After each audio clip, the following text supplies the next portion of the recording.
Welcome back to The Big Picture. I'm having a conversation with Carol Horton, the president of the Kaleida Health Foundation. Very important. It keeps the budget going for the healthcare workers of Kaleida Health in this current coronavirus situation. Normally, how was the fundraising for the foundation conducted on a regular basis? Yeah, so a lot of it was very event driven. You've probably attended our Kaleida Classic Golf Tournament, which, by the way, as of right now, is still scheduled for July 13th. So on that one, golf is one of those things where you can be socially distant, especially if you play like I do, and you're probably more distant than you'd like to be. And of course, the Kaleida Ball, which we have in the fall, and so. But we've had to pivot from those things because obviously we can't be all together. So we've gone to some kind of fun virtual events. And, you know, another thing that's interesting about all this is that if you weren't good on the computer before, you probably are now because you really haven't had a choice, right? You've had to figure all this stuff out. So we've had a couple of cool events. The folks at the Advantage Company and the Ragusa family have been incredibly generous to us. And they, of their own and came up with an event called a COVID-a-thon, and that was about 4 or 5 weeks ago. And they had a performer that they had on Facebook Live and also on Instagram Live, and they did a concert.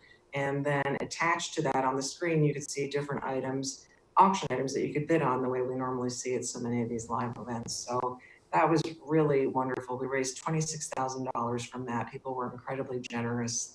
And it was also just a nice way to get a little bit of a break on a Friday night and kind of feel like you're getting a little bit of entertainment and a little bit of normalcy. And then our good friend Robbie Takak from the Goo Goo Dolls has done a couple of events for us as well. He did an event on a venue called Stage It, which is an interesting kind of virtual concert. And then he also did a Facebook Live for us just last week. And so we've raised about almost $5,000 from those events as well. Okay. So, and going forward, do you have more of those events planned? And how do people find out about those events so that you can kind of stimulate a little bit more interest and fundraising going into the near future? Yes, we are looking at trying to put together something for Memorial Day weekend, so stay tuned on that one. But we have a huge social media presence, so anyone who follows us on any form of social media, we are continually messaging, what we have going on. So we're trying to, again, have a little bit of levity with some of this and a little bit of entertainment in what is a extremely difficult time. But you can always go to KaleidaHealth.org as well anytime to see what we have going on. And if you'd like to make a donation, KaleidaHealth.org/donate. And right now, all those monies are going to the COVID Response Fund. Well, we'll put all that information on the screen, and hopefully people will open up their hearts to this foundation because it's very important for Western New York to maintain the services that keep our population healthy, and Kaleida is a very big part of that.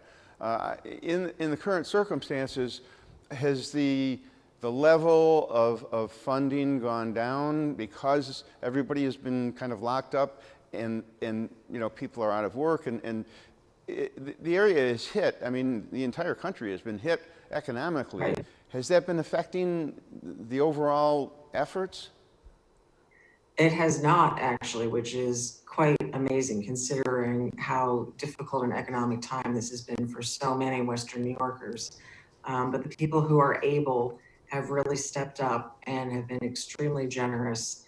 And as I said, we've raised almost $500,000 here in just a couple of months. So that would actually be more than we would have probably in a non-pandemic time. Well, that's a real testament to how Western New York steps up. I mean, we've said that over and over on this show. There's no better place than Western New York for people who are good neighbors. I mean, when things are tough, people step forward and they open up their hearts and they really help out. They do. It's very, very humbling. Yeah, it's a tremendous place. It really is. And if you've lived other places, it really gives you a sense of appreciation for being in this part of the world, because there's nothing like it. People are just so good in this area. The character that you get from having winter like what we've been experiencing, it brings everybody together. I don't know what it is, but we develop a certain kind of personality that just wants to help, I guess. I think it's adversity breeds community, right? And so I think traditionally we think of that in Western New York with regards to the weather.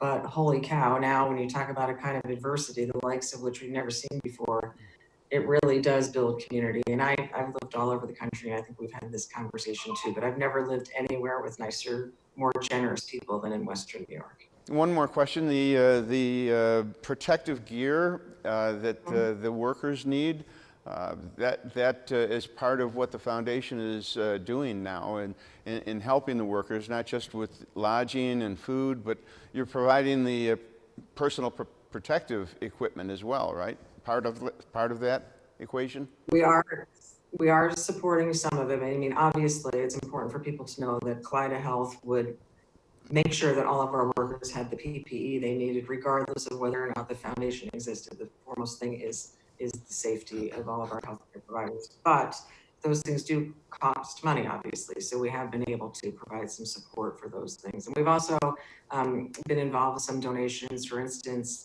Jack Eichel, the Saber, was very generous and donated 1,300 of those Bauer masks, those really long plastic, those face shields.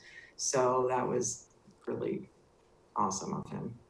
Okay, now in this situation, and I'm not sure whether you know about this or not, but there's been a lot of drama and a lot of tragedy. People are very sick, and a lot of people have been infected. But there's also been some very inspiring stories that have come out of this situation. Are you aware of any of the so-called miracles that have happened in recent weeks? People recovering and just positive stories that have come from this situation?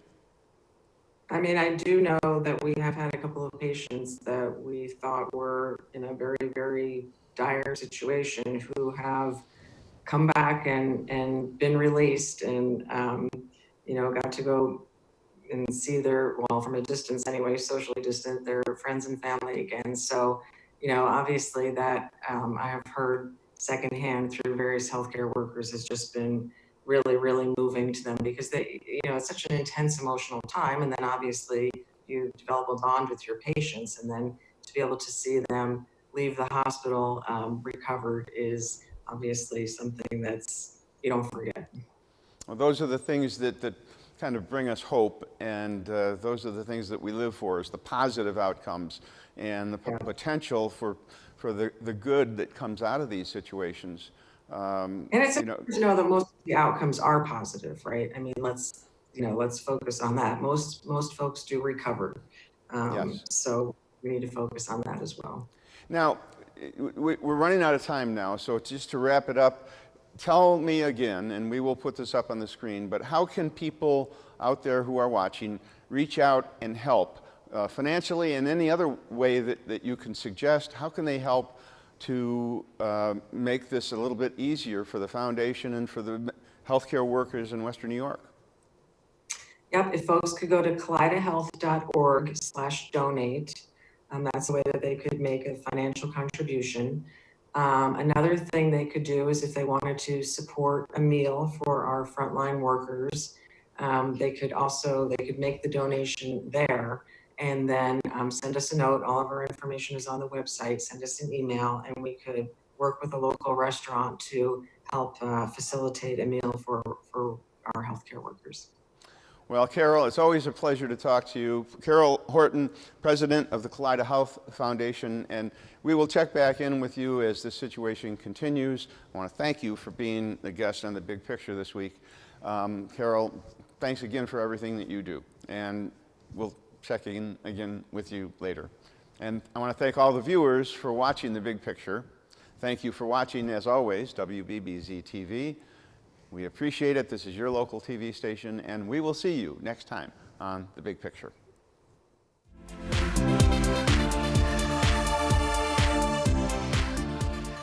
Sisters of Charity Hospital on the St. Joe's campus in Cheektowaga has been designated as a COVID-19 facility to treat patients with coronavirus. It is also a hospital that doctors Todd and Sam Shatkin from the Aesthetic Associates Center have a strong bond with. In appreciation for the work the frontline medical team is doing, a donation was recently made of Crystal Clean hand sanitizer and Shatkin MD Optimum moisturizer. While dentist Dr. Todd Shatkin had another obligation and could not attend, our hometown camera caught up with his brother, plastic surgeon Dr. Sam Shatkin, on site. So, Dr. Sam, tell us what the donation was here today at St. Joe. Well, you know, the frontline people are really managing the brunt of the problems here. And as you know, St. Joseph's campus, Sisters Hospital St. Joseph's campus, is the COVID hospital. COVID hospital is dedicated just to those that carry the infection. So today, my brother and I decided to give something back to them, the people that really are doing the frontline work. And we gave them all a personalized hand sanitizer that they can use and carry with them anywhere, that they can be safe. And we also gave them some hand cream, because when the hands get dry from that sanitizer, they need that. But it's really nothing more than just showing the gratitude and showing how much we care. This is my hospital. I work here every week. I'm a little emotional now, of course, but it just means so much that these people are there putting their lives on the line to really help everybody, and it really means a lot to the Western New York community, and I think without them, we wouldn't be as healthy as we are right now. You have a long history with this hospital as well. It goes back really to your father and you. Right. My dad was one of the first plastic surgeons that worked here back in the 1960s. I started working here in 1989, 31 years ago almost, and it's been just a family. You know, this is my place. I love it here, and I wish we can get back to normalcy, but until that point, we want to keep everybody safe, and that's why we're here. Well, and you've been doing a lot too with the testing and now with this donation and hand sanitizing. I mean, the Aesthetic Associates Center has really taken a lead in doing something that unprecedented, and you reacted quickly. Well, thank you for that, but I have to tell you that there's a lot of companies like ourselves that are stepping up in the Western New York area. You know, city of good neighbors, we all care about each other, and by working together, we can get through this process. We have been doing the testing at our facility. We're preparing our offices for safety when the patients do come back at the normal visitations, and we're trying to really make sure that everything gets done properly for everybody's safety, both the patients and the staff. Good luck to you, Dr. Sam. Thank you. Yeah, thank you for being here, and thanks for reporting this, because there's nothing more important than the people that are inside doing the work.